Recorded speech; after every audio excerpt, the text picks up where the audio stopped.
Some Jeep mods don't just make your Wrangler look cooler, they actually make it run better.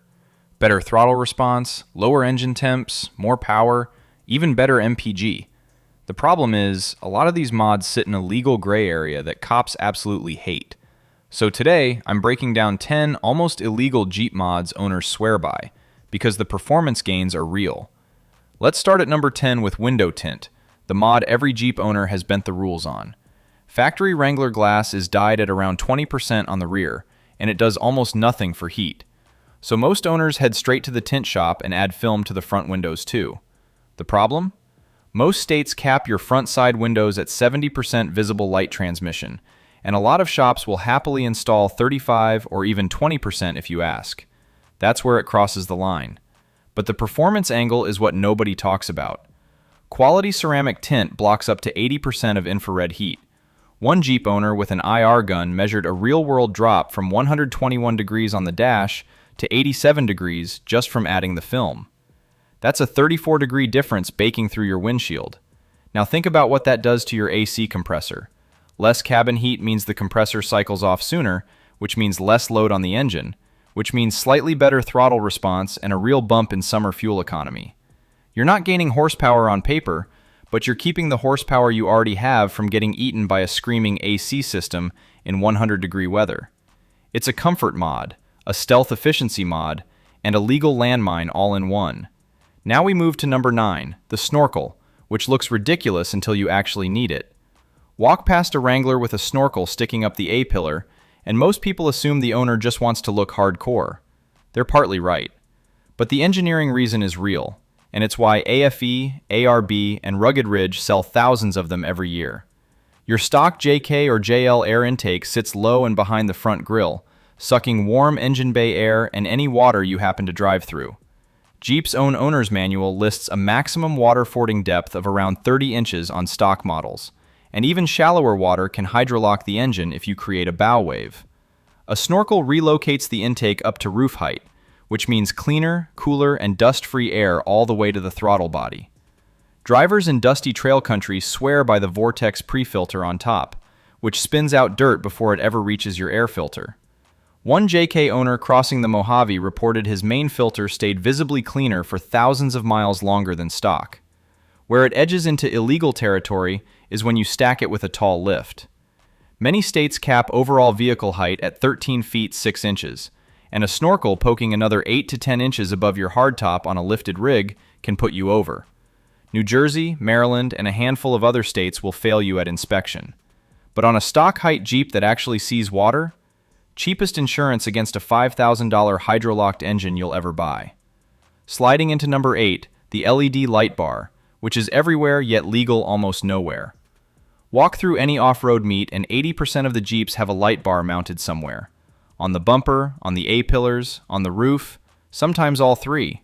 They throw out 10,000 lumens or more, turn pitch-black trails into daylight, and look incredible. But here's the problem. Pretty much no state in America actually allows you to use them on public roads. Florida limits you to 6 forward-facing lights total, 2 of which have to be your headlights. Virginia explicitly bans light bars from being on while driving. New Jersey park rangers will pull you over just for having an uncovered bar above your hood. And nearly every state classifies aftermarket light bars as off-road only unless they carry a DOT certification. So why install one if you can't use it on the road? Because the second you get on actual trails, the difference is night and day. Stock Jeep headlights cast about 50 feet of usable light. A quality 50-inch combo bar pushes a focused beam over 1,500 feet downrange. That's the difference between spotting a washout in time to brake and rolling into it at 25 miles per hour. The trick most owners use is simple. Mount the bar, install a snap-on neoprene cover, and leave it covered for daily driving. The second the pavement ends, the cover comes off and the trail comes alive. As long as the bar stays off and covered, most cops won't bother you. We're at number 7 now with the Stubby bumper, and this one's all about shaving weight in the right place. A stock JK steel front bumper plus its plastic cover comes in around 26 to 42 pounds depending on trim. A stock JL bumper is similar. But a real Stubby aftermarket bumper with a winch plate, like the DV8 FS15 or a basic Expedition 1, sits around 24 to 35 pounds, and exposes the front tires for way better approach angles. That alone doesn't sound like much, but the reason this mod actually makes your Jeep run better is the unsprung weight equation. Front bumper weight sits ahead of the front axle, which means it acts as a lever every time the suspension cycles. Drop 30 pounds off the very front of the Jeep, and the front shocks have less weight to control. The steering feels lighter, and the front end actually responds faster on the trail and on the road. Where it gets dicey legally is the width. New York requires the bumper to be at least 16 inches wide and not exceed 18 inches from the widest body point. New Jersey bans stubby bumpers entirely on lifted vehicles. Maryland says the bumper has to extend the full width of the vehicle. So a stubby that gives you a perfect 35-degree approach angle in Arizona will get you pulled over in Trenton. But for trail performance, fewer fender catches, and a noticeably lighter feel up front, a stubby pays back every rocky section you hit. Quick side note, if you want the full Jeep setup guide in one place, I put together my Jeep longevity blueprint with the maintenance tricks, upgrade advice, and common mistakes that can save you thousands over the life of your Jeep. So if you're serious about making your Jeep last, the link is down in the description below. Number 6. This one's the Jeep doors and roof removal, and the numbers behind it are insane. Every Jeep owner takes the doors and roof off in summer. It's basically the whole point of owning a Wrangler. But what most people don't realize is the actual measured performance difference, because somebody finally tested it on a dyno and a stopwatch. The Fastlane truck ran a stock Jeep Gladiator stripped of its hardtop and 4 doors. Curb weight dropped from 5,100 pounds to 4,840 pounds. That's 260 pounds gone in under an hour of work with hand tools. The result on the road? 0 to 60 was 0.19 seconds quicker, and combined fuel economy improved by 1.9 miles per gallon. That MPG number alone is bigger than any cold air intake or tuner will give you on a 3.6 Pentastar. The legal gray area kicks in when the doors come off. Maryland, Pennsylvania, and several other states require at least one driver's side mirror to be present whenever you're on a public road, which is why aftermarket A-pillar mirrors became their own product category. Some states also require fenders to be present, which means if you remove the front fender flares with the doors for a full safari look, you're technically illegal. But the gain is real, the experience is unmatched, and the fact that your Jeep accelerates measurably faster and sips less fuel doorless is something nobody markets, but everyone can verify. Throw the doors in the garage from May to September, and your Jeep is genuinely a different vehicle. Now we hit number 5, the Muffler delete. And yes, it does more than just sound mean. A stock 3.6 Pentastar Wrangler runs a muffler that weighs about 30 pounds and creates real back pressure restriction. Pop it off, weld in a Dynamax delete pipe for around $100, and 3 things happen. The Jeep gets a deeper, throatier exhaust note. You drop 30 pounds off the rear axle area. And your rear cargo floor stops baking like an oven on long road trips, because the stock muffler radiates serious heat into that compartment. The horsepower gain by itself is small, maybe 2 to 4 horsepower on a 3.6 with the cat still in place, because the muffler isn't the main restriction. But pair the delete with a cold air intake, and the engine breathes noticeably better through the upper RPM range, where the 3.6 actually wants to live. The legality question is mostly about noise. Federal law leaves exhaust noise to the states, and most states have a general excessive noise statute rather than a specific decibel limit. California and a few others will fail your smog inspection if your exhaust is non-OEM. New York has decibel testing on certain vehicles. But in most of the country, as long as you don't remove the catalytic converter, a muffler delete sits in a gray zone where cops can ticket you, but rarely do. Just understand the rules. Removing the cats themselves is fully illegal everywhere under federal Clean Air Act rules, and that's a different conversation entirely. Coming up on number 4, the cold air intake, which actually delivers when you pick the right one. This is where the Jeep mod world gets noisy with bad information. Walk into any auto parts store, and you'll see boxes claiming 50 horsepower gains on a Wrangler. Reality is way more modest, and way more measurable. InGen's Evo 5005 cold air intake for the 2018 to 2025 JL Wrangler 3.6 is dyno proven for an 11 horsepower and 11 pound-foot torque gain. The AFE Magnum Force pulls up to 12 horsepower. Banks Power's Ram Air system tested at 782 cubic feet per minute of airflow, which is 82% more than the stock airbox. These aren't fantasy numbers from a magazine ad. They're actual chassis dyno results you can verify. The reason it works is simple. Stock Wrangler airboxes are built for noise reduction and budget filtration, not maximum airflow. Drop in an open element design with a proper heat shield, and the engine pulls denser air through a less restrictive path. Power goes up at the top of the RPM range, throttle response sharpens, and you actually hear the engine working. Where it crosses the line is emissions. California's CARB rules require an executive order number on any aftermarket intake, and a lot of the cheaper kits don't have one. Same situation in New York. So if you live in a strict emission state and your Jeep gets sniffed at inspection, an unapproved intake will fail you instantly. But pick a carb-legal Banks, K&N 77 series, or AEM brute force kit, and you've got a real 7 to 12 horsepower gain that's bolt-on, reversible, and totally legal even in California. Number 3 brings us to the lift kit and oversized tires combo, the most regulated mod in the Jeep world. Nothing changes a Jeep's character like a 2.5-inch lift on 35-inch tires.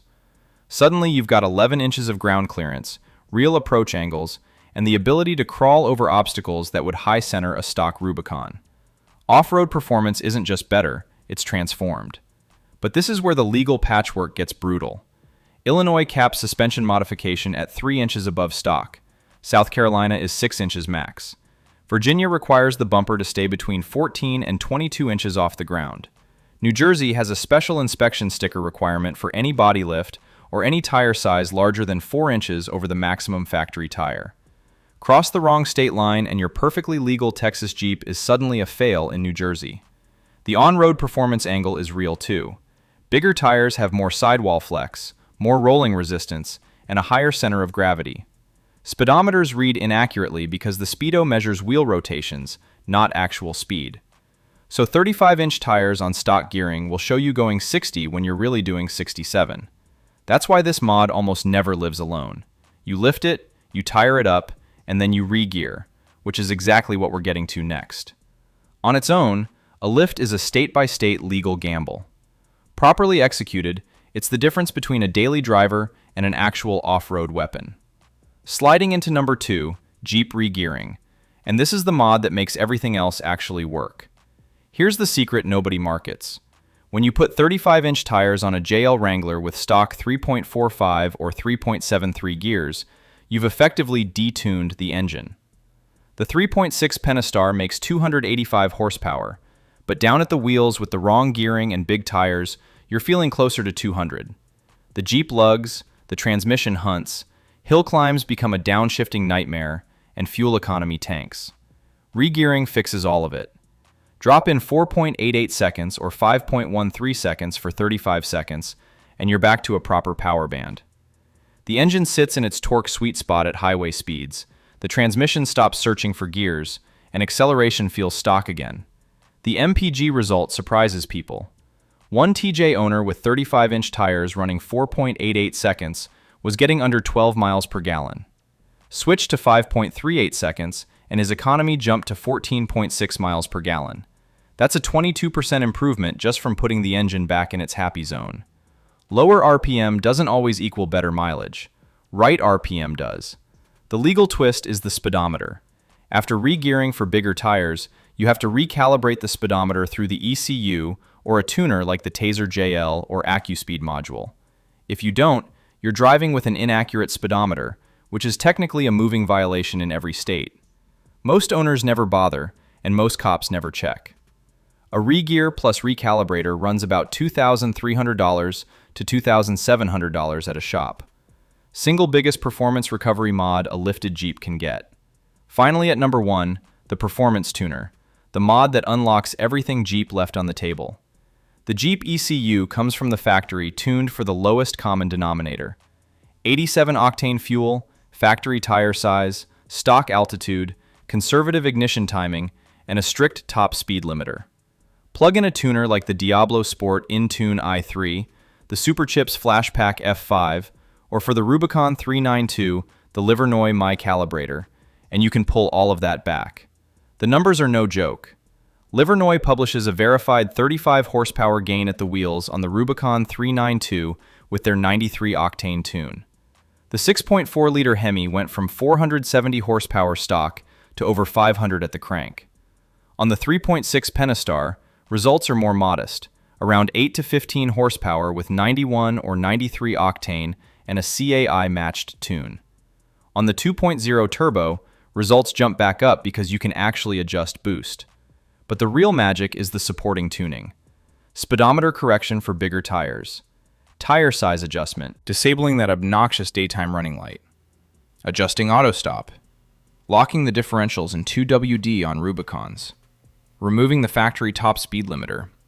A tuner does all of it. The legal gray area is emissions and warranty. Federal law under the Clean Air Act technically prohibits ECU tuning that defeats emissions equipment, and any modification will void your Jeep powertrain warranty if Mopar can prove it caused the issue. California explicitly bans non-carb approved tunes, but used responsibly with a carb-legal tune file and the stock backup ready to flash, a tuner is the closest thing to a free 30 horsepower this side of a supercharger. So out of these 10 mods, which one would you actually put on your Jeep first? And if you're already running one of them, let everyone know down in the comments if it was worth it. If you enjoyed this video, subscribe for more Jeep content every week, and click the video on your screen right now because it might completely change how you build your Jeep. See you there!